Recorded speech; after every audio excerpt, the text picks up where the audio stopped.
Welcome back, Novari TV. Today we're with a very special guest and a good mate of mine, Harry Harrington. Harry, thanks for having us back, mate. You're welcome, mate. Good to see you, Claude. It's always good to be here, brother. Harry, what have you been up to since we last saw you? I know a lot's been going on, mate. It's been incredibly busy this year. When we first went into lockdown, I wasn't sure exactly what was going to happen. All my demos, workshops lined up for the year had just were cancelled straight away, obviously. And then all of a sudden, the number of commissions I was being given from people who were stuck at home in the home garden, wanting to enjoy the bonsai more. They had more time to work on the trees, and they were just investing in their trees far more. So the amount of work I've had has just been incredible, and it seems to be yet to peak. The number of trees that are coming into the garden and then going out, either as sales or as commissions, has just been incredible. It's literally non-stop. Yeah, I have noticed actually, Harry, that you've got a lot going on. I've noticed the amount of trees you've got around, in and out, constantly something's on the move. You're always doing a commission for somebody. It does seem so. And your Instagram's going bonkers. Yeah. How are you keeping up with everything, mate? It's difficult. I'm getting up at 5 o'clock in the morning, and then about 9 o'clock in the evening I've got to quit, because I've still got family at home, partner, and I've got to do something else sometimes. It is difficult to keep up with everyone, and I always have carry this guilt when people will write to me, whether it's in terms of business or just simply asking me questions, and I simply can't keep up with it. And in this day and age, I've got so many followers on Facebook and Instagram. In each of those social media platforms will have 3 or 4 inboxes, and it can be impossible to keep up with everything. But sure, I'm trying my best. Having said that, where did it all start, mate? How did you get into bonsai? God, I was in my 20s, my late 20s, and I discovered that I was very good at gardening. I was doing a lot of garden design, landscaping, and then just before I hit 30, so this is 20 years ago, I broke my back, and that was my gardening time over and done with, really. And I had 3 or 4 years where I was just recuperating, and that's where I kind of, all the notes and the learning that I already had written down, plus my own experience as a gardener, which goes back to my childhood. I grew up, my mother is a fanatical gardener, and I have a lot of knowledge since I was a kid, and I just applied it to bonsai, which had previously just been a hobby. And around a year later, 2001, about 18 months later, about 2001, I started putting together bonsai for me, and it was something just to make use of my time while I recovered from a back injury. Yeah, I want to get onto that, because like you've said, you started bonsai as a hobby over 20 years ago now, while working as a gardener. Do you remember what that seed was that planted? How did you come across bonsai exactly? Yeah, for me, it was going to, as a gardener, I was going to RHS flower shows, and the presence of the bonsai exhibits absolutely fascinated me. And I still think to this day, the people who are going out and they're showing at the RHS shows, they may not get the coverage on the television and in some sectors of media, but they make a fantastic impression on people. And that was when I really started soaking it up, and it was building a Japanese garden for someone, or it must be around 96, 97, and seeing these bonsai in the garden day after day while I was down there working and building the garden, that I really just fell in love with this idea, the concept of having plants or trees in a pot that I could just pick up and move around, as opposed to planting trees out into a flower bed. And do you remember what the bonsai scene was like? Yeah. Where did you go for inspiration? For me, it was the Bonsai magazines. I've never been the sort of person to go and join a club. And in fact, the first time I went to Bonsai Club was probably 11, 12 years ago, when I started actually conducting workshops and doing demos. But I'm an avid reader, and I bought every book, every publication possible. Tended to be in the sales section of garden centres, and just read everything I could get my hands on. And then we had the advent of, around 2000 was when I first got online, and we had all the text-based forums and a lot of ideas from all over the world, just travelling around back and forth and back and forth. And these are in the days where I think people were on dial-up modems, so forums didn't tend to use graphics or images. Everything was text-based, but there was so much information going around. It was fantastic. It was a revelation for me. Amazing. And do you remember what your first bonsai was, and where did you get it from? I can't remember, to be quite honest with you. I mean, I did what most people do, which is, you know, I had thin trunks in a pot, and they would be called sticks in pots by now, and you know, that's almost a term of derision these days. And I still see people saying this on forums and putting someone down because they present a cheap Chinese blue pot, archetypal blue pot, and a very thin young tree in there, and they'll give them hassle for it. But I still remember the thrill I had, and I think one of the first trees I had was a privet, and just the fact that it was growing and it was doing what it's supposed to, but in a pot that I could pick up, and I haven't forgotten that thrill. And I think it annoys me when I see people coming down on beginners and trying to spoil that thrill they get, and we shouldn't forget these things. Sure. You know, we should embrace them.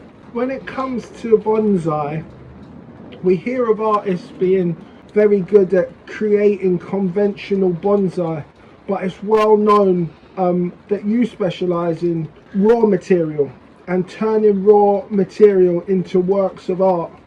And particularly you enjoy the challenge of styling on suitable material for bonsai. Where did this approach come from? I think a lot of it was, I had limited resources, having broken my back and not being able to work, but I had a lot of plants around me, and I wanted to do bonsai. I wanted to develop trees, and I couldn't go out and buy raw material or finished trees. Not that there's anything wrong with that. So I took the hard route, and the hard route is getting a stump, putting it in a pot, getting it healthy, and then just trying to make something that's beautiful out of that. And I quickly learned over the following 2 or 3 years that you don't need to adhere to the rules. You don't need to adhere to the rules to create something that's beautiful or something that you can appreciate. And I just dismissed the rules after a while. I just thought they were slightly ridiculous. However, I do think the rules are an excellent way of being able to learning to read a tree, to break down a design. But once you've broken down that design and you can really genuinely understand it, you can then take your designs and become innovative. But it was the Internet Bonsai Club, the IBC, was the big forum back in the early 2000s, and people were able to post pictures, and you had some great artists on there posting their trees, their development images, and I would see countless arguments, silly arguments. People would have this fantastic looking tree, and someone else would come along and they would dismiss it. Oh, you need a branch here, or this branch is incorrect, or this is incorrect, or this is incorrect. And there was a lot of that nitpicking that does go on. And it was Walter Paul started posting on there. Walter Paul's fairly well-known artist, naturalistic style, and he would put a picture of a tree up, and you go, wow, that is so the impact was just powerful. And that was your first instinct, was this is a really good tree. But then you would look at it technically and you say, no, just a minute, there's bar branches on here, this is wrong, this doesn't work, you can't do that. So if you broke down the trees that he was designing, the tree in theory was bad. But that impact you got was so powerful. Yeah. And that was where I started to realise that the emphasis that we can have can be too much on where a branch emanates from on the trunk, rather than what's far more important is branch taper. Ramification is great if you have a lot of ramification on the tree, but it's not as important with branch taper. The whole concept of having a substantial or reasonably substantial trunk, some thick primaries going out to the finest tertiary branches. I'm talking about the deciduous trees here, but the outer wave of tertiary branches in comparison to this heavy trunk, all in the distance of 50 centimeters. That contrast is bang, that kicks you in the balls. Yeah. And it's far more important than whether the branch is barred or and it's reassessing the way we look at bonsai. Yeah. And there's a lot of cliches, make your trees look like a tree rather than a bonsai. It's all part of our learning experience. Sure. Well, you've touched on internet forums and how that was a fundamental part of the early days in you developing in bonsai. Yeah. And we know in 2000 you started writing about your particular bonsai experience and species that you had worked on, and in 2001 those notes became the first comprehensive study of plant species suitable for bonsai available online. Well, tell us a little bit more about how that come about. Was it something, what was you doing, just gathering notes? Yeah. One of the most popular forums was it was an Australian forum called the bonsaisite.com. I don't know whether it exists anymore, but it had the highest volume of traffic coming through and was a very sort of dynamic forum, and it's where I visited there and I visited the IBC. And the bonsai site very much pulled in beginners, people who literally tapped in bonsai into a search engine and been brought to that forum. So there were very, very repetitive questions, what's happening to my Chinese elm, I haven't watered my tree, it's dying, what can I do? And because I was answering a lot of these questions, it became easier to write down the answer to these stereotypical questions and answers and put them on the bonsai site itself, and we could refer people over to these stock answers.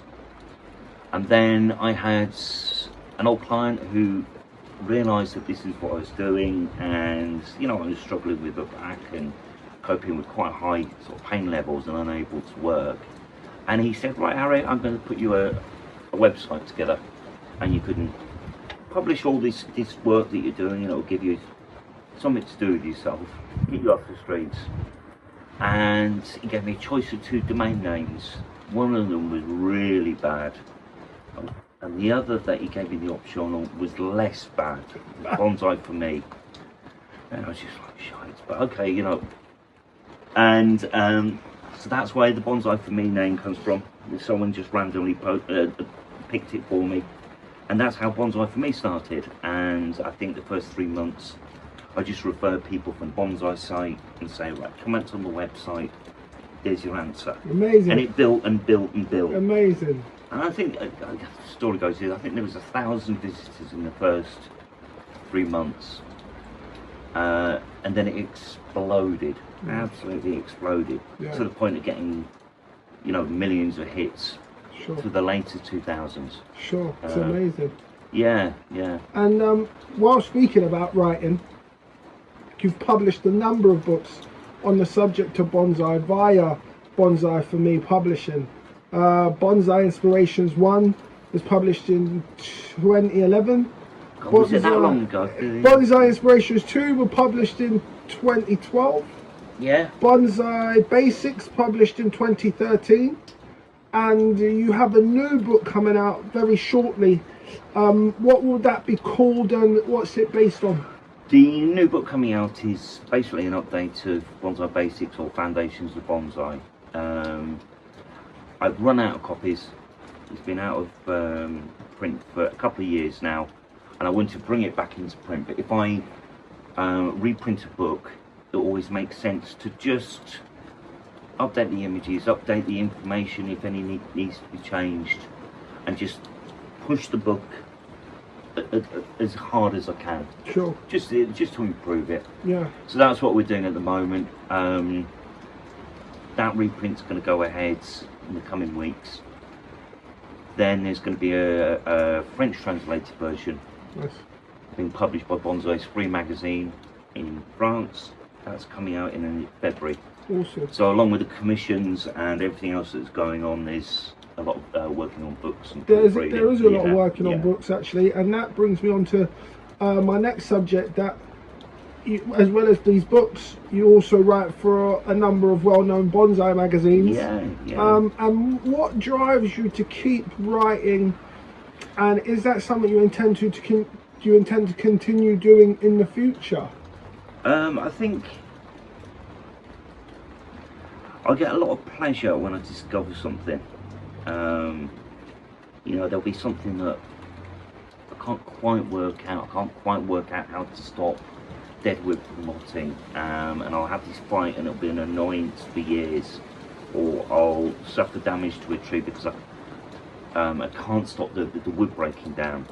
And then if I suddenly discover that using the cyanacrylate or the crazy or super glue really works, really makes a difference, it gives me pleasure, and it's like I get excited about it, and I get a thrill out of sharing it with people and unlocking doors for them. Sure. And it's something that I get, it's just that sharing of information. Sure. And I think that's one of the really enjoyable things about bonsai, is where we circulate information. I do a hell of a lot of one-to-ones, you know, people come down into the garden, and I always feel that I learn something, an aspect of life that I don't know, because everyone, you know, there might be a beginner at bonsai, but everyone has their own skills and skill sets, and you pick up little nuances, and that's an enjoyable thing in life. You're sharing information and just improving.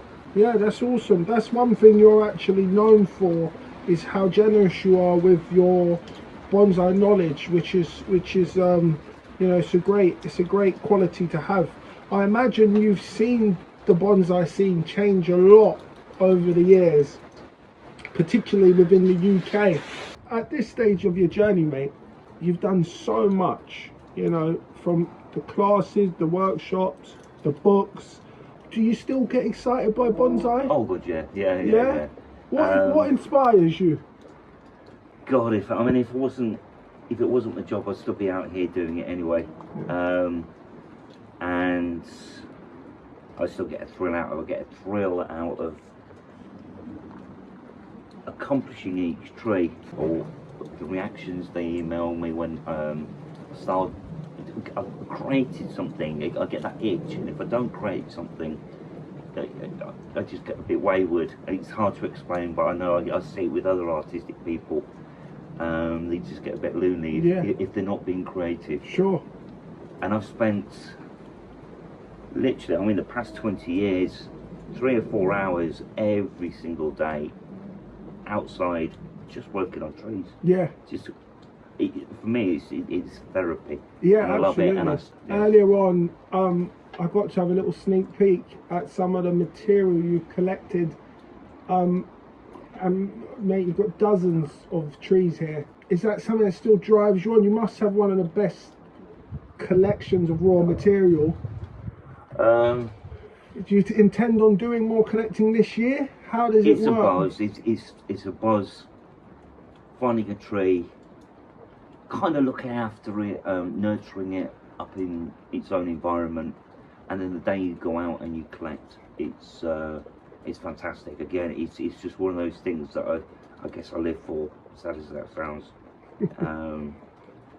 but it's a big buzz. It's all part of it, isn't it? It's amazing. I'm 50 now and I'm getting a bit old and creaky, but it's amazing. It's amazing not to as see. old as you, Claude. Having done all of that, we've spoken about everything you've done, and I've squashed it into a very small space.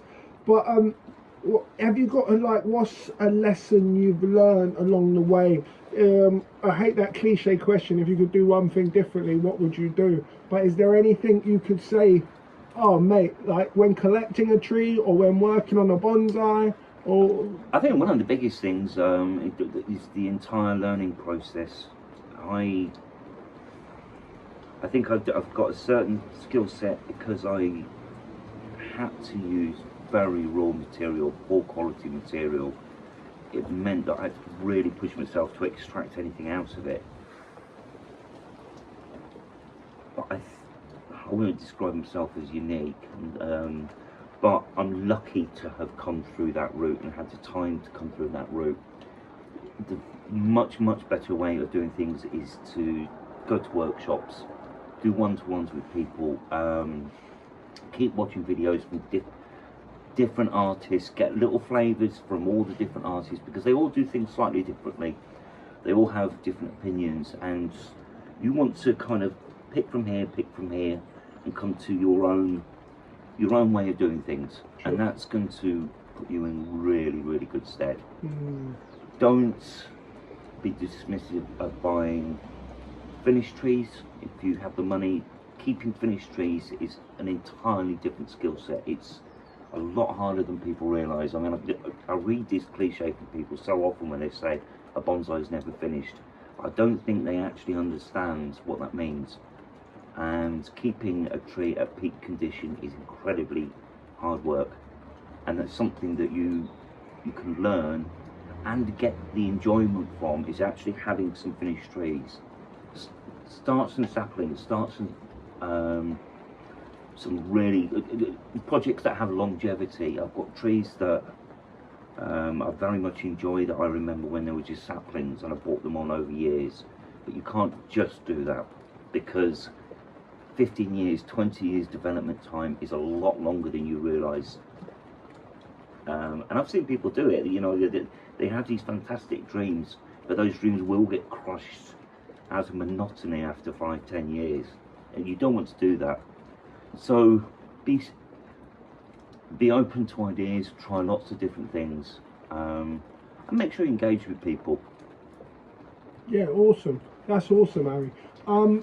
We're sat out here in the workshop. It's a special place, it really is, and unfortunately, it's got a nice heater. Well, exactly, actually, because unfortunately summertime is over and we are well on our way into autumn. I like to call it fall. It's your American heritage. Yeah, because I like to imagine I'm American. What is the next step for this time of year, Harry? What have you got planned? What's the Well, my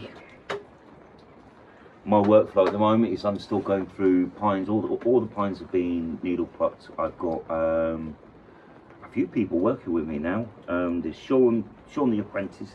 He's been there for years. Does a hell of a lot of work. Paul comes down, and there's now a new apprentice, Syed Abbas, who some people know as Owls and Bonsai on Instagram.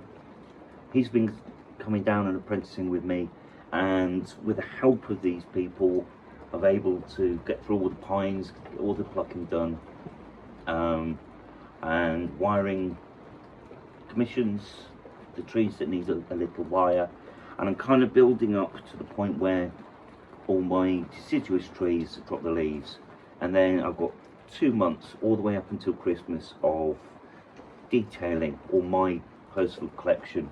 It's a hell of a lot of work, but it's worth it. And then for me, that's when the collection really shines. Yeah, amazing. Finally, I'm going to put all your details in the description anyway. But is there, if anyone needs to contact you, what's the best way of going about contacting you?